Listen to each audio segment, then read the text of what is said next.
Sir, ನಾಳೆ ಚಿನ್ನಸ್ವಾಮಿ ಕ್ರೀಡಾಂಗಣದಲ್ಲಿರುವಂತಹ ಘಟನೆಗೆ ಸಂಬಂಧಪಟ್ಟಂತೆ ಬಿಜೆಪಿ ಪ್ರತಿಭಟನೆ ಮುಂದಾಗಿದೆ. ಎಲ್ಲರಿಗೂ RCB ವಿಜಯೋತ್ಸವದಲ್ಲಿ ನಡೆದಿರುವಂಥದ್ದು ಕೃತ್ಯ ಬಗ್ಗೆ ಗೊತ್ತಿದೆ. 11 ಅಮಾಯಕರ ಒಂದು ಕಾಲು ತುಳಿತದಲ್ಲಿ ಅವರ ಪ್ರಾಣವನ್ನು ಕಳ್ಕೊಂಡಿದೆ.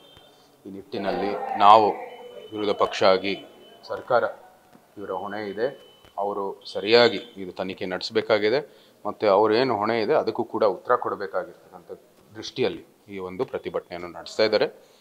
ಮಾಡಲೇಬೇಕಾಗಿದೆ. ಜನರ ಒಂದು ಹೋರಾಟ ಇದು. ಎಲ್ಲ ಸಮಸ್ತ ಕರ್ನಾಟಕದ ಜನತೆ ಈ ಒಂದು ಪ್ರಶ್ನೆ ಕೇಳ್ತಾ ಇದ್ದಾರೆ. ಯಾಕಂದರೆ ಎಲ್ಲರ ಮೇಲೂ ಆರೋಪ ಆಗ್ತಾ ಇದ್ದಾರೆ. ತಮ್ಮದೇ ಆದಂಥ ಒಂದು ರೆಸ್ಪಾನ್ಸಿಬಿಲಿಟಿಯನ್ನು ಅವ್ರು ಯಾವುದೇ ರೀತಿ ಅದಕ್ಕೆ ಒಂದು ತೀರ್ಮಾನ ತಗೋತಾ ಇಲ್ಲ, ಅದರ ಬಗ್ಗೆ ಒಂದು ಕ್ರಮ ತಗೋತಾ ಇಲ್ಲ. ತನಿಖೆ ಆಗಬೇಕಾಗಿದೆ. ಅವರು ಕೂಡ ಎಲ್ಲೋ ಆರೋಪ ಮಾಡ್ತಾ ಇದ್ದಾರೆ. ಎಲ್ಲರೂ ಒಂದು ರೀತಿ ಈ ಒಂದು ಬಹಳ ಒಂದು ಭಾವನಾತ್ಮಕ ಒಂದು ವಾತಾವರಣದಲ್ಲಿ ಎಲ್ಲರ ಮೇಲೆ ಆರೋಪಗಳು ಮಾಡ್ತಾರೆ. ನಮಗೂ ಒಂದು ಪ್ರಾಯೋಗಿಕವಾದಂಥ ಅಪ್ರೋಚ್ ಬೇಕಾಗಿದೆ. ತನಿಖೆಯನ್ನು ಮಾಡಬೇಕಾಗಿದೆ. ಸರಿಯಾದ ಒಂದು CM ಅವರ ಪ್ರಭಾವ ಇಲ್ಲದೆ ಇರುವಂಥದ್ದು ಸಂಸ್ಥೆಯಲ್ಲಿ ಅವರು ಒಂದು ಒಳ್ಳೆಯ ತನಿಖೆ ಮಾಡಬೇಕಾಗಿದೆ. ತನಿಖೆ ಮೂಲಕ ಆ ವರದಿಯನ್ನು ಸಂಪೂರ್ಣವಾಗಿ ಬಹಿರಂಗ ಮಾಡಬೇಕಾಗಿದೆ. ಫುಲ್ ಟೈಮ್ ಲೈನ್ ಮಾಡಬೇಕಾಗಿದೆ. ಎಲ್ಲಿ ಯಾರು ಏನು ಅನುಮತಿಗಳು ಕೇಳಿದ್ದಾರೆ, ಎಲ್ಲರಿಗೂ ಏನೋ ಈ ಒಂದು ಕಾರ್ಯಕ್ರಮ ಮಾಡೋದಕ್ಕೆ ಒಂದು ಅನುಮತಿ ಕೊಟ್ಟಿದ್ದಾರೆ, ಎಲ್ಲನೂ ಕೂಡ ಬಹಿರಂಗ ಮಾಡಲಿ. ಆವಾಗ ಸೂಕ್ತ ಸಂಸ್ಥೆಯಿಂದ ಅಥವಾ ಇದು ಏನೇನು ನಮ್ಮ ಇದ್ರ ಬಗ್ಗೆ ಕಾನೂನು ಕ್ರಮ ತಗೊಳ್ಳುವಂಥ ಸಂಸ್ಥೆ ಮೂಲಕ ಅವ್ರು ಕ್ರಮ ತಗೊಳ್ಳಿ.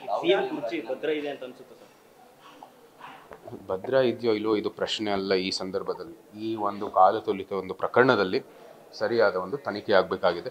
CM ಅವರ ಕುರ್ಚಿ ಅದು ಭದ್ರ ಆಗಿಲ್ದಿರೋ ಇಲ್ಲವಂಥದ್ದು ನೀವು ಅವ್ರ ಕಾಂಗ್ರೆಸ್ನವ್ರಿಗೆ ಕೇಳಬೇಕಾಗಿದೆ. ಅದೇ ಜನರ ದಿಕ್ಕು ತಪ್ಪಿಸ್ಬೇಕಲ್ಲ. ಯಾವುದೋ ಒಂದು ಸುದ್ದಿ ಸೃಷ್ಟಿ ಮಾಡೋ ಮೂಲಕ ಈ ಕಾಲು ತುಳಿತ ಒಂದು ಪ್ರಕರಣವನ್ನು ಮುಚ್ಚಬೇಕಾಗಿದೆ. ಇದು ಪುನಃ ಈ ಪ್ರಕ್ರಿಯೆಯನ್ನು ಶುರು ಮಾಡೋಣ ಅಂತ ಒಂದು ಸುದ್ದಿ ಸೃಷ್ಟಿ ಮಾಡಿದ್ದಾರೆ. ಅದು ಕೂಡ ಇನ್ನೊಂದು ಅಷ್ಟು ಗೊಂದಲಕ್ಕೆ ಸೃಷ್ಟಿಯಾಗುತ್ತೆ. ಹಿಂದೆ ಬಹಳಷ್ಟು ಜನ ಮೇಲೆ ಆರೋಪ ಮಾಡಿ ಪೊಲೀಸ್ ಅಧಿಕಾರಿಗಳು ಸಸ್ಪೆಂಡ್ ಮಾಡೋದು, ಬೇರೆಯವ್ರ ಮೇಲೆ ಇವರೇ ಮಾಡಿದ್ದು ಅಂತ ಆರೋಪ, KSCA ಅಂತೆ, ನಾಳೆ RCB ಅಂತೆ, ನಾಳೆ DNA ಅಂತೆ, ಅದೆಲ್ಲನೂ ಕೂಡ ಇವರ ಏನು ಹೊಣೆ ಇದೆ ಅದು ಮುಚ್ಚಕ್ಕೆ ಆಗಿಲ್ಲ. ಈಗ ಇದು ಒಂದು ಹೊಸ ಸುದ್ದಿಯನ್ನು ಸೃಷ್ಟಿ ಮಾಡಿದ್ದಾರೆ. ಅವ್ರಿಗೆ ಇದರಲ್ಲಿ ಒಂದು ಪಾತ್ರ ಇದೆ, ಅದು ಬಹಳ ಸ್ಪಷ್ಟವಾಗಿದೆ. ಅವರು ತಮ್ಮದೇ ಆದಂಥ ಹೊಣೆ ಇರೋ ಕಾರಣಕ್ಕಾಗಿ ಅವರೇ ಈ ಒಂದು ತೀರ್ಮಾನಕ್ಕೆ ಬರಬೇಕಾಗುತ್ತೆ. ವೈಯಕ್ತಿಕವಾಗಿ ಟಾರ್ಗೆಟ್ ಮಾಡ್ತಾ ಇದ್ದಾರೆ ಸರ್ ಬಿಜೆಪಿ ಅವರು. ಅವ್ರು CM ರಾಜ್ಯದ ಸಮಸ್ತ ಜನರ ಮುಖ್ಯಮಂತ್ರಿಗಳು, ಅವರು ಜವಾಬ್ದಾರಿಯುತ ಸ್ಥಾನದಲ್ಲಿದ್ದಾರೆ.